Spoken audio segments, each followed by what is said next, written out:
ഇനി മോള് പറയും ഈ കഥ മനസ്സിലാച്ചിട്ട് വളർത്തുജീവികൾ വേഗം വേഗം പറയും. കഥ പറയണ്ട, വളർത്തുജീവികളെ പേര് മാത്രം പറഞ്ഞാൽ മതി. നായ, ആ ആന, ആ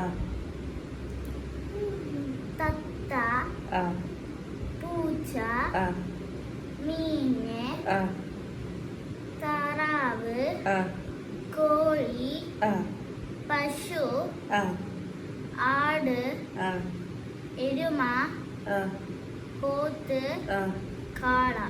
വെരി ഗുഡ്. അപ്പൊ കഥ മറന്നോണ്ട് കേട്ടോ.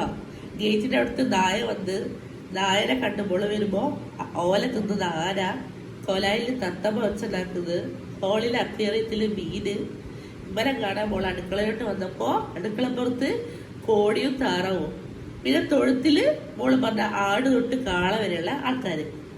ഈ പിക്ചർ പോലെ